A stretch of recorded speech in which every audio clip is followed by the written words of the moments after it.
नमस्कार, मैं अमित और आप देख रहे हैं आंखें न्यूज 24। आइए नजर डालते हैं आज के महत्वपूर्ण खबरों पर। 1 अक्टूबर से राज्य चलाएगा स्मार्ट मीटर हटाओ अभियान।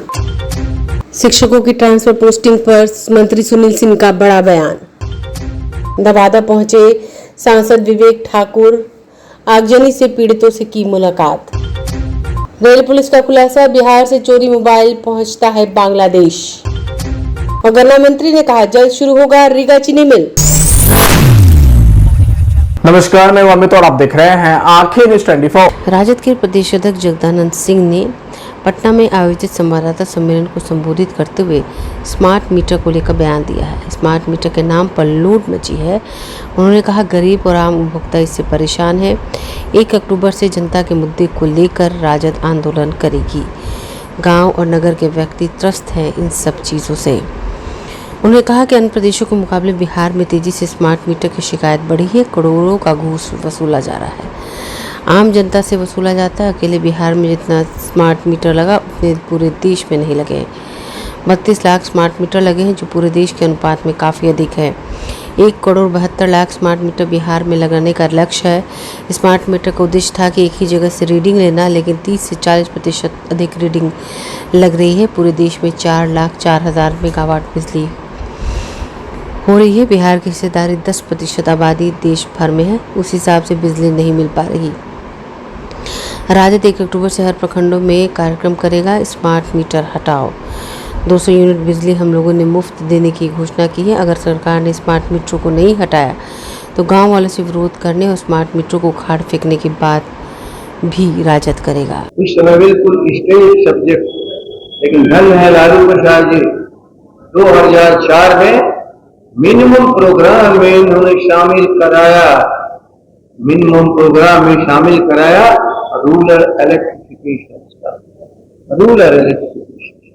जहाँ 1 पैसे नहीं मिलते थे, धन आने लगा बिहार में, और उसी के आधार पर बिहार में बिजली आई। अब कल्पना कर लीजिए, 23,000 करोड़ रुपया इनको मिला है गांव में बिजली ले जाने के लिए। 23,000 करोड़ रुपया। और भी उसकी योजनाएं अन्य हैं, जो 40-50 हजार करोड़ रुपया भारत सरकार निवेश कर रही है। लेकिन जिन कंपनियों को ठेका दिए हैं, वह सरकार के खजाने से भी पैसा और प्रति उपभोक्ताओं से फूल डालने से लेके तार खींचने तक का घूस ले रही है। भयानक करप्शन हर जगह पर। केवल यह कर देने से 5 की तुलना और आप 24 की तुलना करते हो, काम नहीं चलता है इससे। लेकिन 2005 में बिजली लोगों के लिए जितनी ही उपलब्ध थी, कायदे से कानून से लोगों को दिया जाता था। आज कोई कायदा कानून नहीं है, लूट का अड्डा बना हुआ है, और जितने लुटेरे हैं वही बिजली चला रहे हैं। और उनका सरदार कौन है? अंतिम में जिसका नाम है नीतीश कुमार जी। इस बिहार को जो लूट हो रही है बचाओ, वरना जनता का क्रोध कभी कभी उबल जाता है तो बहुत मुश्किल होता है। हम लोग का भी नारा है कि स्मार्ट मीटर लगाने वाले को गांव में प्रवेश मत करने दो, और 1.5-2 महीने के भीतर यदि इन्होंने सुधार नहीं किया तो सारा मीटर इतना दिन तो फाड़ के फेंक दो। ये बिल्कुल लूट का आधार बने हैं, और जनता लूटती रहे और कम से कम तेजस्वी देखते रहे। इसके लिए राजद नहीं बना है, निर्णय है 1 अक्टूबर याद रख लेना। इस देश में किसानों की लड़ाई बिहार में शुरू किया था हमारे महात्मा गांधी। एक तरह उसी तरह जैसे नीलों का विद्रोह था किसानों का, उसी तरह ये विद्रोह के कगार पर बिहार खड़ा है। और राष्ट्रीय जनता दल उनके साथ सहयोग, अन्य दलों के साथ सहयोग, आम जनता के सहयोग से इस आंदोलन को आगे बढ़ाएगा। के अध्यक्ष आदरणीय जगदानंद सिंह ने जिन विषयों को आपके समक्ष राज्य हित में, आम जनता के हित में रखा है, एक सवालों का जवाब दे राज्य सरकार। चुनौती है, आप कितना उत्पादन करते बता दो। 1 मेगावाट में 2005 के पहले बिहार में उत्पादन होता था कि नहीं बिजली? जरा बताए कोई। 2005 के पहले बिहार में उत्पादन होता था कि नहीं? बताए कोई। हम जानना चाहते हैं 5 के बाद 1 मेगावाट का उत्पादन हुआ क्या बिहार के अंदर में?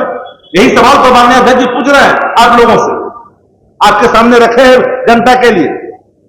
इसलिए सवाल साफ है, 1 अक्टूबर याद रखिएगा, याचना नहीं अवरण होगा।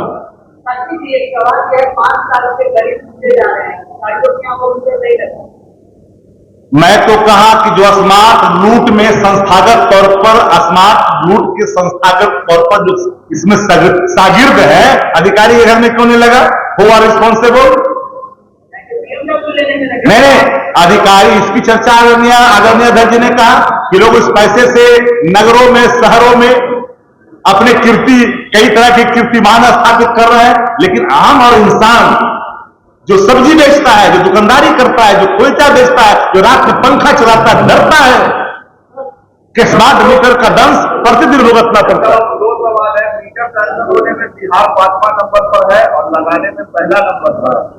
आखिर सरकार इतनी हड़बड़ाहट में क्यों है? और दूसरा सवाल है कि आपने कहा 200 मेगावाट बिजली खरीदने की आपकी सरकार बनेगी, आपने कहा कि जो यूनिट पैदा होता है 200 यूनिट बिजली आप लोग फ्री कैसे देंगे? देखिए, 200 यूनिट फ्री बिजली देने का जो संकल्प है आदरणीय नेता प्रतिपक्ष तेजस्वी जी, बगल में झारखंड देना शुरू कर दिया। हम बिहार की जनता को आश्वस्त करते हैं, नेता प्रतिपक्ष के उन वचनों को आपके सामने रखते हैं कि 200 यूनिट बिजली फ्री करेंगे, फजूल खर्ची पर रोक लगाएंगे। फजूल खर्ची जो राज्य के अंदर में, राज्य के खजाने का पैसा जो बंदरवाट किया जा रहा है, उस पर पहरा लगाया जाएगा। और अध्यक्ष जी ने जो कहा, ये सारे, अब दूसरी बात आपने क्या कह दिया? बिजली अब क्या पैदा ही नहीं। अरे मैंने तो वही बात तो कहा जी कि बिजली उत्पादन नीतीश जी के नेतृत्व में शून्य है, 1 मेगावाट भी नहीं। लेकिन लालू जी जब सत्ता में थे तो बिहार में उत्पादन हो रहा था कि नहीं बिजली? यही सवाल तो मैं आपसे पूछ रहा हूं। हम जब आएंगे तो इसके और क्या हो सकता है बेहतरी, उसको आने के बाद हमारे संकल्पों में शामिल जो चीज है उस पर काम कर। नमस्कार, मैं अमित और आप देख रहे हैं आंखें न्यूज 24। नवादा पहुंचे नवादा के सांसद विवेक ठाकुर महादलित टोला कृष्णानगर में विगत 18 तारीख को आगजनी को घटना को लेकर कृष्णानगर पहुंचे। उसके बाद उन्होंने प्रेस वार्ता की। प्रेस वार्ता में विकसित भारत और विकसित नवादा की बात करते हुए उन्होंने मीडिया कर्मी को बताया कि नवादा की घटना से मैं मर्माहत हूँ और मैं लगातार जिला प्रशासन के संपर्क में रहा हूँ। झारखंड में कार्यक्रम में व्यस्त होने के कारण मैं देर से पहुँचा, लेकिन लगातार जिला प्रशासन से संपर्क में रखते हुए यहाँ की व्यवस्था की जानकारी लेते रहे। उन्होंने नवादा के प्रशासन और नागरिकों को भी धन्यवाद दिया कि इंडी गठबंधन की चाल यहाँ बेनकाब हो चुकी है और सरकारी योजना का लाभ हर पीढ़ी को मिल रहा है। अभी जैसा हम लोग देखे कि अपने प्रधानमंत्री जी के सफल अमेरिकी यात्रा के पहले वो भी अमेरिका गए थे और क्या अनाप शनाप बोलकर आए कि भारत एक ऐसा भूमि है जहाँ हिंदी भाषा बनाम अन्य भाषाओं का संघर्ष चल रहा है। भारत एक ऐसा भूमि है जहाँ अल्पसंख्यक समाज जो है एकदम कोने में फेंकाया हुआ है। यहाँ तक कि जो सिख समाज है वो अपना सर में पटका तक नहीं बांध सकता, जिसको वहीं पर एक सिख पत्रकार ने इनको वहां पर तुरंत काटा और जितने सिख समुदाय के लोग वहां बैठे हुए कहे कि हम लोग निरंतर भारत जाते हैं और कुछ भी ऐसा देखने को नहीं बताइए, पूरी तरह से आप गलत बात बोल रहे हैं। भारत हम लोग सब जानते हैं ऐसा कहीं कुछ नहीं। भारत की स्वतंत्रता जो है अलौकिक है और लोकतंत्र जो है विश्व का उदाहरण रहा है और है, लेकिन नहीं, सब समानवाद है। चलो नवादा, रात होते होते जब मीडिया का पूरा नवादा से लेकर देश भर का सभी चैनल दिखाया कि ये प्योर जमीनी विवाद है और 1-2 चैनल ने जो इसका स्टोरी किया, जो देश का सबसे बड़ा चैनल है, और जैसे उसने लिखा जमीनी विवाद दलित बनाम दलित, सबका बक्सा जो बंद हो रहा था नवादा आने के लिए बक्सा खुल गया कि उपजाऊ खेती लगता है तो हम लोग सोच रहे थे दिन भर में, वो है नहीं। अब पर उसके प्रतिनिधि मंडल भेजने का काम शुरू। ये कौन है भाई? तो ये राजू जी, ये राजू जी राहुल गांधी के खास आदमी है, ये आए हैं उनका संवाद लेकर। तो काजू जी आ रहे हैं ये कौन है भाई, नहीं इनको भेजे फलाना नेता, सबका बक्सा खुल गया। नहीं तो अभी तो चार्टर जहाज से धड़ धड़ उतरने का तैयार देखे मिल गया खेती। सामाजिक न्याय अन्याय मतलब जो जितना तनाव का जो चीज हो सकता है सबका ताना बाना भूलने का काम इंडिया अलायंस के सभी नेतागण और सभी दलों ने किया है नवादा के सौहार्द को बिगाड़ने का। लेकिन आज मैं हाथ जोड़ के आपके माध्यम से नवादा की जनता को प्रणाम करता हूं कि नवादा की जनता ने एक नहीं सुना इन लोगों का, और जो सकारात्मक सोच और राजनीति जो नवादा में आरंभ हुआ है उसका अनुमोदन करते हुए इन लोग को इग्नोर करते हुए पूरी तरह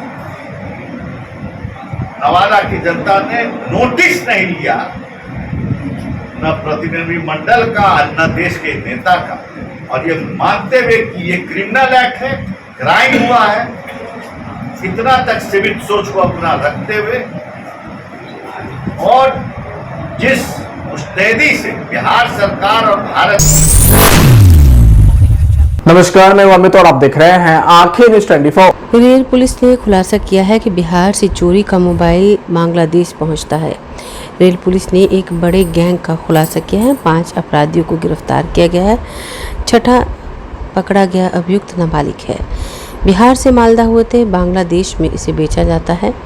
रेल पुलिस ने बताया कि मोबाइल गैंग के सदस्यों को 1000 प्रतिदिन के हिसाब से पेमेंट होता है। मोबाइल चेकिंग जो राजेंद्र नगर में हो रही थी उसमें 2 लोगों को पहले पकड़ा गया, उनके निशानदेही पे और सदस्यों को पकड़ा गया 4 और को।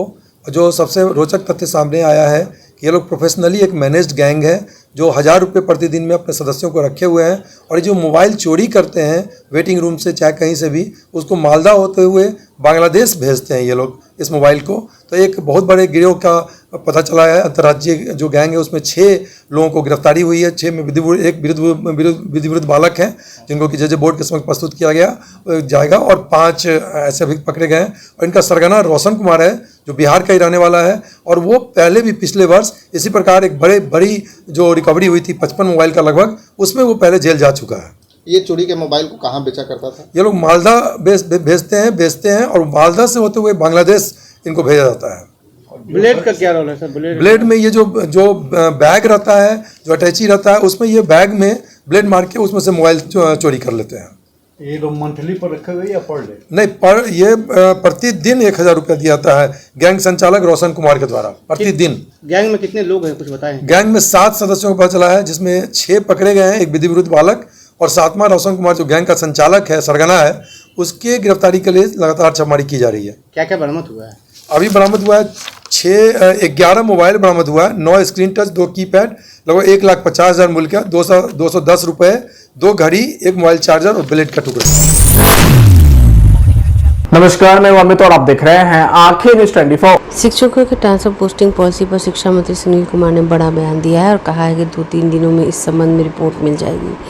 इसके बाद हम लोग इस पर कार्रवाई भी शुरू कर देंगे। जो बीमार है, महिला शिक्षक, अधर रोग से पीड़ित शिक्षक अपने परिवार में अकेली है, उसका विशेष तौर पर ध्यान दिया जाएगा। ट्रांसफर पोस्टिंग पॉलिसी में बहुत जल्द इस पर सरकार अमल भी शुरू कर देगी। मुकेश सहनी ने नीतीश कुमार को कहा कि हैप्पी एंडिंग लेना चाहिए। इस पर मंत्री सुनील कुमार ने कहा, नीतीश कुमार पहले भी रेल मंत्री रहे, बिहार की तस्वीर नीतीश कुमार ने बदली है, चाहे वो शिक्षा, रोड, बिजली, पानी के क्षेत्र में हो। इस तरीके से बेतुकी बातें करना किसी को शोभा नहीं देता। इतने सीनियर लीडर के बारे में आप उनके विचारों से सहमत हों या असहमत हो, लेकिन इस तरीके की अमर्यादित भाषा का प्रयोग नहीं करना चाहिए। इस तरीके की भाषा बोलना बिल्कुल शोभा नहीं देता। विधानसभा चुनाव में हम लोग फिर से वापस आएंगे और चुनौती है, चुनौती को पूरा करेंगे। 2 अक्टूबर को प्रशांत किशोर पार्टी का ऐलान करेंगे। इस पर मंत्री सुनील कुमार ने कहा कि यह लोकतांत्रिक देश है और सभी को अधिकार है पार्टी के ऐलान करने का, राजनीति करने का। हम लोगों की जो नीतियाँ नीतीश कुमार जी पर, वह सब भारी पड़ेगी। वो बिल्कुल आप सभी को नमस्कार। न सिर्फ सक्षमता लेकिन बीपीएससी से जो पास है कमीशन से भी, तो वो बिल्कुल अंतिम चरण में है। अगले 2-3 दिन में हम लोग पूरा कर लेंगे। और आप लोगों को हमने जैसा कहा था, सदन में भी कहा था कि हम लोग यथासंभव उसको उदार रखेंगे, और उसमें जो महिलाएं हैं या जो बीमार हैं या असाध्य रोग है या जो ऐसी महिलाएं जो सिंगल हैं, तो इन लोगों का विशेष ध्यान हम लोग रखेंगे और कोशिश करेंगे कि अधिकांश जो पिटिशन आए हैं उनको एड्रेस करने का। लेकिन पूर्व में भी हमने कहा है कि जब भी कोई नीति बनती है, कितनी भी उदार हो, हम लोगों ने सभी, जैसे कि फॉर एग्ज़ाम्पल जो लोग रिटायरमेंट के बहुत नज़दीक हैं उनका भी ख्याल रखना है। तो सारी बातों का देख करके, चूँकि संख्या बहुत है, लाखों में है, तो हर एक व्यक्ति की समस्या को एड्रेस करना मुश्किल होगा। लेकिन हम समझते हैं कि जो हमने शब्द उदार का इस्तेमाल किया उसमें अधिकांश लोग संतुष्ट होंगे। और आपको ये भी बता दें कि पिछले कैबिनेट से भी ये पास हो चुका था, जो अनुकंपा के मामले थे, तो उसमें 6000 से ज़्यादा पोस्ट का स्वीकृति मिल गई है। उसको भी हम लोग वर्कआउट कर रहे हैं कि किस तरीके से अनुकंपा आधारित जो मामले थे उसका निष्पादन हो सके। और वैसे जो उनके कैंडिडेट हैं जो अनुकंपा की नियुक्ति के लिए क्वालिफाई करते हैं, उनका हम सही इस्तेमाल कर सकें। तो सर, ये अगली जो कैबिनेट होने वाली है, क्या उसमें इसको मंजूरी मिलने वाली है क्या? नहीं, उसकी आवश्यकता इसमें नहीं है, ये विभागीय स्तर पर हो जाएगा। पोस्ट का जब एक बार एग्जामिनेशन के थ्रू ये पोस्ट को सैंक्शन किया जाता है कैबिनेट के द्वारा, फिर नीति निर्धारण होता है कि किससे कहाँ पर किसको अपॉइंट करना है कैबिनेट के द्वारा। लेकिन जो ट्रांसफ़र इत्यादि का जो वो डिपार्टमेंटल इशू है। सर, लेकिन शिक्षक संघ के नेता कह रहे हैं कि लगातार इस तरह से शिक्षा विभाग का टाल मटोल किया जा रहा है। हमने कभी पर्व के पहले हमने कहा था 30 सितंबर तक हमने कहा था कि हम लोग उसको मंजूरी दें। आज 25 तारीख है, 30 हमने कहा ना, बिल्कुल अंतिम 1-2 इश्यूज़ हैं, 30 सितंबर से पहले हम लोग उसको अनुमोदन दें। सर, एक सवाल और है कि 350 शिक्षक ऐसे हैं जिनके संदिग्ध होने का मामला सामने आया है, वो डीओ को लिस्ट बना के भेजा गया है।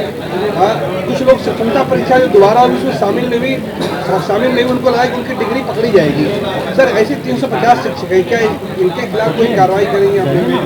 देखिए, आप लोग के पास हुई है सर? देखिए, जहाँ भी वैसे मामले जहाँ गड़बड़ी की आशंका होती है या सर्टिफिकेट्स में कोई लगता है प्रथम दृष्टया कि अनियमितताएँ हैं या कहीं जालसाजी है, तो उसको हम लोग चाहते हैं कि पहले उसकी गहन छानबीन हो जाए, इंक्वायरी हो जाए, और उसके बाद जो विधि सम्मत कार्रवाई होगा लोग करेंगे। लेकिन इतना निश्चित है कि अगर कोई भी शिक्षक या शिक्षिका अगर उसने अपनी नियुक्ति कराई हो कभी भी पंचायती राज व्यवस्था में या किसी भी माध्यम से और बीपीएससी में अगर कोई गड़बड़ी पाई जाती है, तो निश्चित रूप से विधि सम्मत कार्रवाई तो होगी। लेकिन उसके पहले हम लोग जांच करके आश्वस्त हो जाना चाहते हैं कि वास्तव में ये बातें सही हैं, ताकि कोई निर्दोष व्यक्ति उसमें कोई फंसे नहीं। लेकिन अगर दोषी है, उसने गड़बड़ी की है, तो विधि सम्मत कार्रवाई हम लोग करें। कहा है कि नीतीश कुमार को अब रिटायर्ड होना चाहिए, उनका दिमाग नहीं काम कर रहा है, हैप्पी एंडिंग ले लेना चाहिए उनको। नेता को थका होता है। देखिए, तो पिछले 19 साल से और उससे भी पूर्व रेल मंत्री ने माननीय नीतीश कुमार जी बिहार की तस्वीर उन्होंने बदली हर क्षेत्र में, चाहे वो शिक्षा हो, स्वास्थ्य हो, रोड हो, बिजली हो, पानी हो। और इस तरह के जो बेतुकी बातें करना किसी को शोभा नहीं देता। और इतने सीनियर लीडर के बारे में आप से विचारों से सहमत हो असहमत हो, लेकिन एक मर्यादित भाषा का प्रयोग करना चाहिए। और माननीय नीतीश कुमार जी पूरे बिहार के, सिर्फ जनता दल यूनाइटेड के नहीं, पूरे बिहार को उन्होंने बहुत ही बेहतरीन और अव्वल दर्जे का नेतृत्व प्रदान किया पिछले 19 सालों में, जिसमें बिहार ने विकास किया है और बहुत सारे सुधार हुए हैं। इस तरह का बयानबाजी जो उन्हें शोभा नहीं देता और इस तरह की भाषा भी उन्हें शोभा नहीं देती। सर आपको क्या लगता है देश की तो बिहार में यात्रा कर रहे हैं, अगले साल चुनाव होना है, कैसे फर्क पड़ेगा आप लोग गठबंधन बनाए? देखिए, प्रजातंत्र में हर पार्टी को, हर व्यक्ति को अधिकार है, स्वतंत्रता है, वो अपनी बातों को जनता के सामने रखे। लेकिन हम समझते हैं कि जो माननीय मुख्यमंत्री जी के नेतृत्व में एनडीए की सरकार है, वो पुनः वापसी होगी और पूरे बहुमत के साथ वापसी होगी और जनता के बीच में जाकर हम अपनी बातों को रख रहे हैं, भविष्य में भी रखेंगे। और जितना काम माननीय मुख्यमंत्री के नेतृत्व में, जैसा हमने कहा, उन्होंने किया है हर क्षेत्र में, शिक्षा के क्षेत्र में, स्वास्थ्य के क्षेत्र में, महिलाओं का सशक्तिकरण में, जो शराबबंदी उन्होंने की, इससे समाज के हर वर्ग को फ़ायदा हुआ है और सभी समाज के वर्गों को साथ में। नमस्कार, मैं अमित और आप देख रहे हैं आंखें न्यूज़ 24। गन्ना विभाग के मंत्री कृष्णनंदन पासवान ने आज पटना में संवाददाता सम्मेलन किया। उन्होंने कहा कि गन्ना पेराई का लक्ष्य विभाग प्राप्त करेगा। साल 2023-24 में चीनी का उत्पादन 6.87 लाख मीट्रिक टन हो गया है। 11वीं चीनी मिल जल्द शुरू होगा। 2020 में रीगा चीनी मिल बंद हो गई। रीगा चीनी मिल के दोबारा शुरू होने की संभावना। अभी राज्य में 10 चीनी मिल है। रीगा इलाके का गन्ना देश में सर्वश्रेष्ठ गुणवत्ता वाला है। इसकी पेराई सत्र से रीगा मिल के शुरू होने की संभावना है। उन क्षेत्रों में लगातार किसानों के बीच में एक तरह का प्रशिक्षण, ट्रेनिंग टाइप का दिया जा रहा है। जो विभाग में के जो वैज्ञानिक होते हैं और वह वैज्ञानिक के द्वारा भी बताया जा रहा है ये उत्तम गन्ना कैसे उत्पादन हो, कैसे खेती हो, हमारा गन्ना का कितना ग्रोथ हो अच्छा, इसके लिए वैज्ञानिक तरीके से संगोष्ठी में इस तरह की बात रखी जा रही है। आप सभी को बताना चाहते हैं कि इधर हमको काफ़ी विभाग को उपलब्धि भी मिली है।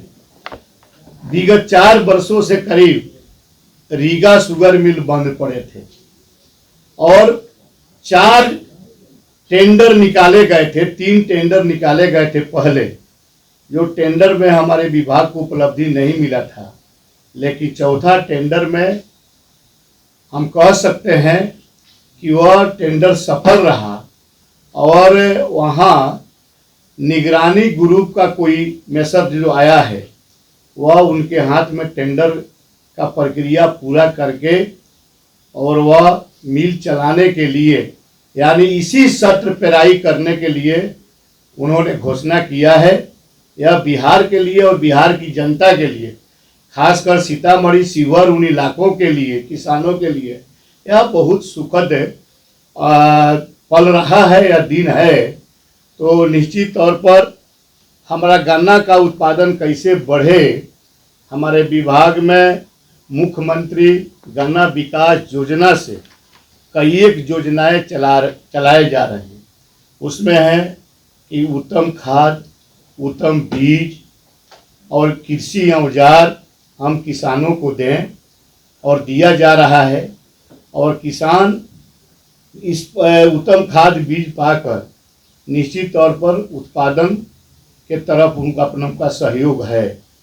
15,000 कर्मचारी थे जिनका बकाया वेतन ये था और उसमें से हम लोग 10,000 लोगों का वेतन, बकाया वेतन जो है वो अभी तक दे चुके हैं और बाकी भी प्रोसेस चल रहा है। जितने लोग हैं उनका भी जल्दी ये भुगतान हो जाएगा। 10,000 कर्मियों को कितनी राशि दी गई? वो फिगर हम लोग आपको बाद में दे देंगे। टोटल हमको लगता है कि 300 करोड़ के आसपास पैसा था। उसमें 290 में हमको लगता है, देखे जो एग्जैक्ट डिटेल जितना हमको याद आ रहा है, करीब 222 करोड़ का भुगतान हो गया है। हमको लगता है कि 60-70 करोड़ रुपया बचा हुआ है जो सभी जिलों में डीएम साहब के यहाँ जमा है और जैसे जैसे आवेदन आता है वैसे इसीलिए हम लोग उसको है कि एक बार हम गन्ना की खेती का रकबा बढ़ाएं, गन्ना की उत्पादकता को बढ़ाएं। जो अभी प्रति हेक्टेयर हम जितना गन्ना उपज किसान ले पाते हैं उसको बढ़ाएं। गन्ना की खेती 2.5 लाख हेक्टेयर से कैसे हम बढ़े, तो इसके लिए हम दोनों तरह से, जैसे हमारे मिल की जो पेराई क्षमता है वो भी लगातार बढ़ रही है, क्योंकि सरकार ने एक प्रोत्साहन कार्यक्रम लागू कर रहे हैं कि अगर आप करेंगे तो शुगर पैकेज है बिहार में, तो आपको आश्चर्य होगा कि बिहार में 2005-6 में मात्र आपका नंबर्स ऑफ चीनी मिल तो कहते थे कि ज्यादा है, लेकिन 32,000 टन करीब पेराई क्षमता थी हमारी, और वह अभी हमारी पेराई क्षमता अभी जो 9 चीनी मिल है उसकी पेराई क्षमता हमारी 55,500 टन प्रतिदिन है। अगर आप भी अपने दुकान, प्रतिष्ठान, school, college, coaching centre, restaurant, cafe का विज्ञापन देना चाहते हैं, वो भी किफायती दर पर, तो आंखें न्यूज़ 24 लेकर आया है आपके लिए एक सुनहरा मौका। आंखें न्यूज़ 24 न्यूज़ पोर्टल की दुनिया में बिहार का सबसे उभरता हुआ चैनल, जहां बिहार झारखंड से जुड़े तमाम बड़ी खबरें देखने को मिलती है। तो देर किस बात की, आज भी जुड़े आंखें न्यूज़ 24 के साथ। संपर्क करें हमारे व्हाट्सएप नंबर 8935876430 पर। क्या आप पत्रकारिता के क्षेत्र में अपना कैरियर बनाना चाहते हैं? तो आज ही royal Ashoka institute of mass communication and journalism में अपनी जगह सुनिश्चित करें। आर्यभट्ट ज्ञान विश्वविद्यालय पटना से मान्यता प्राप्त 100% प्लेसमेंट के साथ royal Ashoka institute of mass communication and journalism नामांकन जारी है। हमारा पता है DS/16 गायत्री मंदिर के समीप, कंकड़ बाग, पटना 8,20,000। आप हमें संपर्क भी कर सकते हैं। हमारा मोबाइल नंबर है 9955456126।